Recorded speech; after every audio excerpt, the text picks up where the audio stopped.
Do výzvy Mesto si ty sa podobne ako po minulé roky zapojilo aj občianske združenie Podhraďáčik. Vo verejnom hlasovaní bol ich projekt úspešný a z participatívneho komunitného rozpočtu získali finančné prostriedky. Tie sa rozhodli využiť na dobudovanie zelenej učebne, ktorá vznikla v areáli materskej školy v Považskom Podhradí v minulom roku. Tento rok sme sa zapojili do vlastne participatívneho komunitného rozpočtu Mestská Považská Bystrica. Boli sme úspešní, z čoho sme sa veľmi tešili, pretože minulý rok sme začali s budovaním zelenej učebne tuto v areáli materskej školy v Považskom Podhradí. Ale samozrejme minulý rok sa spravili iba základné prvky a na to, aby to mohli deti naplno využívať, tak bolo potrebné ju nejakým spôsobom dobudovať.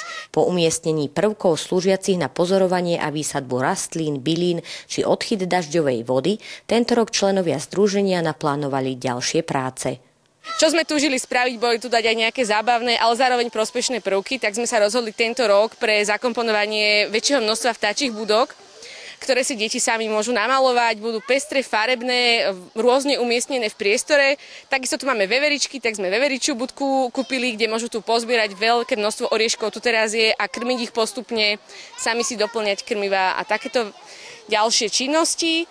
A potom ďalej sme sa vlastne rozhodli vysadiť živé ploty, aby sme opticky oddelili učebňu od ostatných častí pozemku. A urodili sa nám ako plody už minuloročnej práce obrovské tekvice, krásne, takže tie si deti môžu dnes vyrezávať ako takú naozaj zábavnú aktivitku. Cieľom projektu bolo aj dobudovanie dreveného altánku. Ďalšia vec, taká dosť výrazná, ktorú teda sme sa tento rok rozhodli spraviť, je sedenie do altánku, ktorý sme síce nezadovažili z rozpočtu, alebo teda z projektu od mesta, ale podarilo sa nám ho získať v inej súťaži a preto, aby deti mohli sa v tomto altánku učiť a nejaké zážitkové učenie tu robiť, tak nám stolárska firma jedného nášho tatina, ktorému veľmi ďakujeme, zhotovila v podstate také veľmi stohovateľné, praktické a veľmi dobre rôzno využiteľné sedenie, ktoré môže byť zároveň využívané aj inými spôsobmi.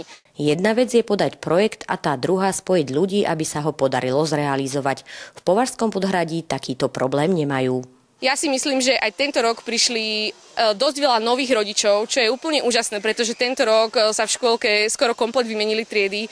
Myslím, že prišlo 17 nových detí a vidím tu veľmi veľa nových rodičov týchto malých detí, takže som rada, že sa tu vlastne aj oni začali zapájať do tejto našej komunity. Takže naozaj nie je to len pre tú existujúcu, ale naozaj už prichádzajú aj tí noví.